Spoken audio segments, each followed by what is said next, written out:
कुछ फायदा नहीं है, कुछ फायदा नहीं है। इतना देखते रहना। तो व्यभिचार इस विषय में बातें करेंगे। तो देखिए बाइबल के अनुसार, फोटो रखा हूं, बाइबल के अनुसार व्यभिचार 3 प्रकार का होता है या है। 3 प्रकार का है, मुझे 3 प्रकार का मिला और मैं लाया हूं, आपके सम्मुख लाया हूं। तो लिखा जाता है, देखिए पहला बातें करेंगे शारीरिक व्यभिचार। क्या ये जो शरीर है ना, इसका पहला बातें करेंगे। दिखाता हूं ये व्यभिचार किस प्रकार होता है। तो इस ये जो विषय है ना, पहला शारीरिक व्यभिचार, एक है शारीरिक व्यभिचार, दूसरा है मानसिक व्यभिचार। पहला क्या है, रिपीट करता हूं, पहला है शारीरिक व्यभिचार, दूसरा है मानसिक। मानसिक का मतलब जानते हैं ना, मन, मन, दिल, जिसको दिल कहते हैं, जिसको हृदय कहते हैं, ये मानसिक व्यभिचार। तीसरा है आत्मिक व्यभिचार। तीसरा है क्या है, तीसरा पढ़ो, नहीं जानते हैं तो मैं सुनाता हूं पढ़ के। आत्मिक व्यभिचार, ठीक है, मैं ओडिया में भी, क्योंकि बहुत सारे लोग देखते हैं ना, तो इसीलिए दोनों को रखना पड़ेगा, ओडिया हिंदी। इंग्लिश तो मुझे नहीं आता है इसीलिए मैं इंग्लिश से इतना बातचीत नहीं करता हूँ। पढ़ा लिखा आप जानते हैं ना, कितना पढ़ा हूँ, ठीक जानते हैं।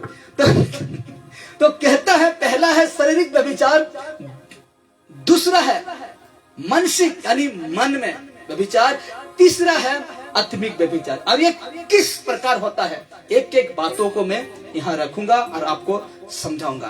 तो पहला हम देखते हैं, सबसे पहले इन तीनों में से पहला देखते हैं शारीरिक व्यभिचार को।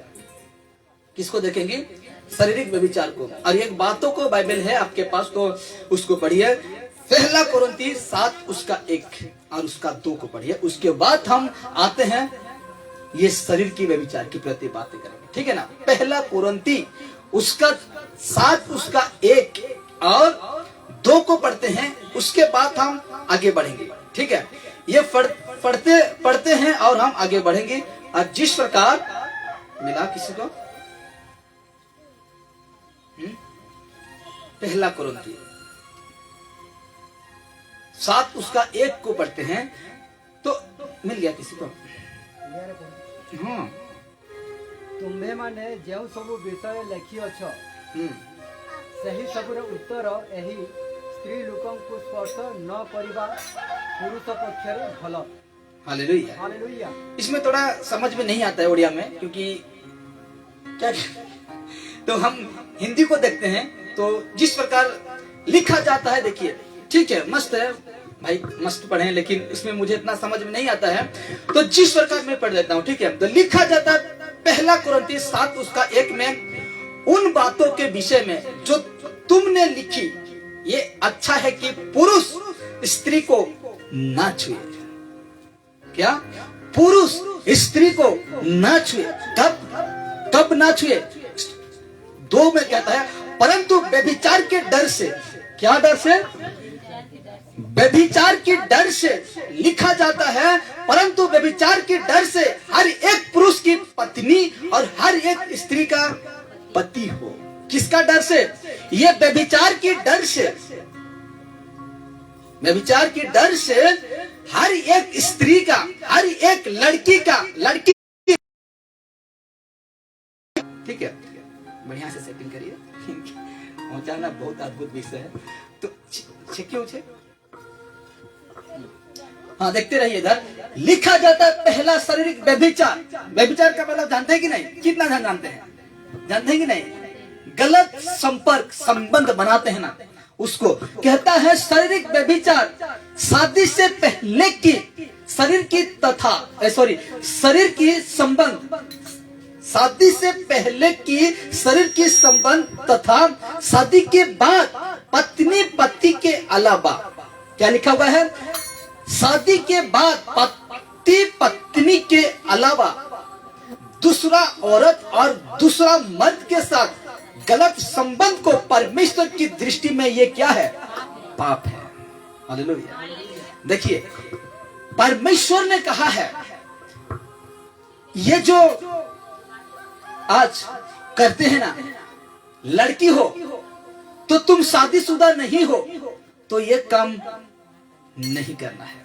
तुम लड़का हो और तुम शादीशुदा नहीं हो तो ये काम नहीं करना है।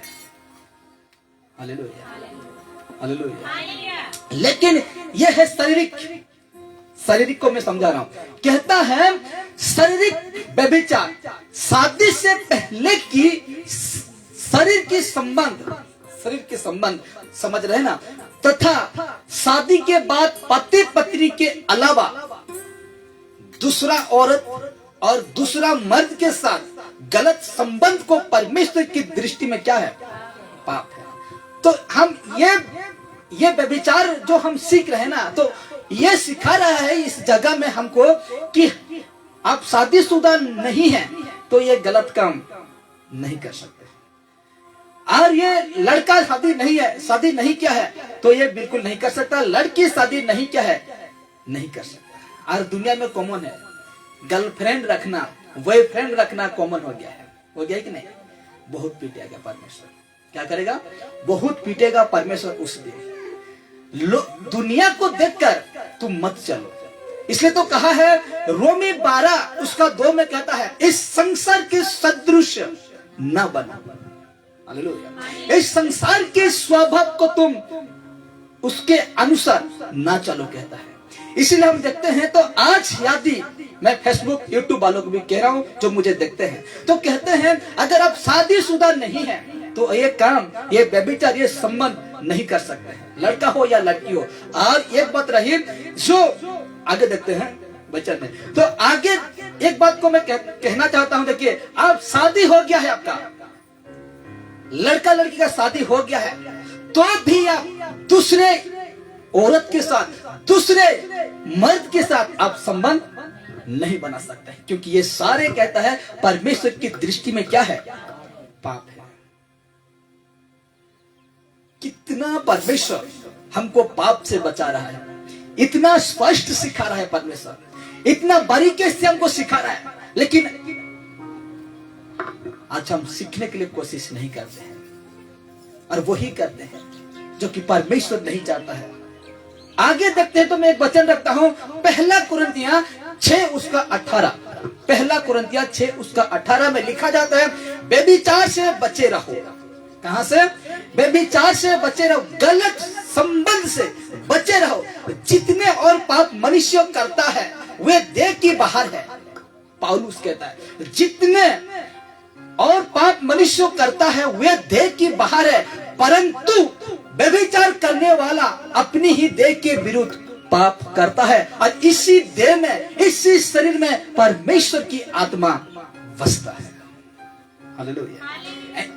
परमेश्वर की आत्मा, परमेश्वर ये 4 दीवार में नहीं बैठता है, आपका मूर्ति में नहीं रहता है, आपका फोटो में नहीं रहता है, आपका ताबीज में नहीं रहता है, आपका लकड़ी प्लास्टिक जो कुछ है उसमें नहीं रहता है। परमेश्वर आपका हृदय में रहता है, और उसी को अगर तुम गंदा करते हो तो परमेश्वर कहता है मैं उसको क्या कर दूंगा?